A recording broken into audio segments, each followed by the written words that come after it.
Sengketa kian panas, Prabowo sebut gugatan Uni Eropa ngawur, Indonesia tak bisa didikte asing. Menteri Pertahanan, yang juga menjadi Presiden terpilih RI, Prabowo Subianto membela Presiden Joko Widodo, Jokowi, dari gugatan Uni Eropa, terhadap kebijakan hilirisasi industri. Tentu saja Prabowo setuju dengan program hilirisasi. Prabowo mempertanyakan langkah Eropa, yang tak ingin Indonesia mengelola sumber daya alam sendiri. Sama dengan kita, Prabowo heran atas gugatan Aliansi Benua Biru tersebut. Ia berkata Indonesia hanya ingin menyejahterakan rakyat sendiri. Mengapa Indonesia tidak boleh sejahtera? Mengapa Indonesia harus jual murah bahan-bahan yang kita miliki? Prabowo bercerita bagaimana pemerintah diganggu Uni Eropa, lewat gugatan ke Organisasi Perdagangan Dunia, WTO, Indonesia harus berkali-kali hadir di persidangan untuk membela hak bangsa sendiri. Tak lupa, ia juga bercerita bagaimana Dana Moneter Internasional, IMF, ikut campur dalam pengelolaan sumber daya Indonesia. Mereka tidak suka kalau kita hilirisasi. Kemudian selain Uni Eropa, IMF menegur kita juga. Saudara, bayangkan kita bahan baku ada di kita, milik kita, karunia Tuhan, kita mau olah di Indonesia, ujarnya. Prabowo paham kebijakan Jokowi melakukan hilirisasi industri tak disenangi negara lain. Namun, ia bertekad melanjutkan kebijakan itu bila menjadi presiden. Strategi pembangunan yang sedang dilaksanakan, pemerintah di bawah kepemimpinan Pak Joko Widodo sudah benar dan saya bertekad, apabila saya menerima mandat dari rakyat, saya akan teruskan strategi yang sudah benar ini, katanya. Sebelumnya, Uni Eropa, UE, berkonsultasi tentang pembuatan peraturan, penegakan, enforcement regulation, perdagangan internasional terkait penyelesaian sengketa larangan ekspor biji nikel, yang dilakukan pemerintah Indonesia. Langkah ini diambil setelah Indonesia mengajukan banding usai kalah gugatan dari Eropa di WTO. Hal tersebut dimuat dalam situs resmi Uni Eropa. Peraturan penegakan ini memungkinkan Eropa melakukan tindakan balasan atas pelanggaran aturan dagang oleh negara lain yang berdampak pada kepentingan komersial Eropa.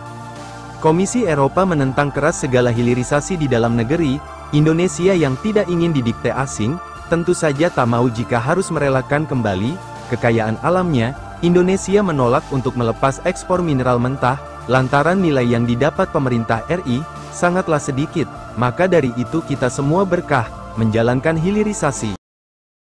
Menteri Pertahanan, yang juga menjadi Presiden terpilih RI, Prabowo Subianto membela Presiden Joko Widodo, Jokowi, dari gugatan Uni Eropa, terhadap kebijakan hilirisasi industri. Tentu saja Prabowo setuju dengan program hilirisasi. Prabowo mempertanyakan langkah Eropa, yang tak ingin Indonesia mengelola sumber daya alam sendiri. Sama dengan kita, Prabowo heran atas gugatan Aliansi Benua Biru tersebut.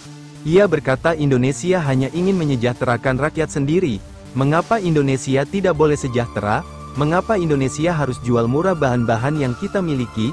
Prabowo bercerita bagaimana pemerintah diganggu Uni Eropa, lewat gugatan ke Organisasi Perdagangan Dunia, WTO, Indonesia harus berkali-kali hadir di persidangan untuk membela hak bangsa sendiri. Tak lupa, ia juga bercerita bagaimana Dana Moneter Internasional, IMF, ikut campur dalam pengelolaan sumber daya Indonesia. Mereka tidak suka kalau kita hilirisasi. Kemudian selain Uni Eropa, IMF menegur kita juga. Saudara, bayangkan kita bahan baku ada di kita, milik kita, karunia Tuhan, kita mau olah di Indonesia, ujarnya. Prabowo paham kebijakan Jokowi melakukan hilirisasi industri tak disenangi negara lain. Namun, ia bertekad melanjutkan kebijakan itu bila menjadi presiden. Strategi pembangunan yang sedang dilaksanakan, pemerintah di bawah kepemimpinan Pak Joko Widodo sudah benar dan saya bertekad, apabila saya menerima mandat dari rakyat, saya akan teruskan strategi yang sudah benar ini, katanya. Sebelumnya, Uni Eropa, UE, berkonsultasi tentang pembuatan peraturan, penegakan, enforcement regulation, perdagangan internasional terkait penyelesaian sengketa larangan ekspor biji nikel, yang dilakukan pemerintah Indonesia. Langkah ini diambil setelah Indonesia mengajukan banding usai kalah gugatan dari Eropa di WTO. Hal tersebut dimuat dalam situs resmi Uni Eropa. Peraturan penegakan ini memungkinkan Eropa melakukan tindakan balasan atas pelanggaran aturan dagang oleh negara lain yang berdampak pada kepentingan komersial Eropa. Komisi Eropa menentang keras segala hilirisasi di dalam negeri.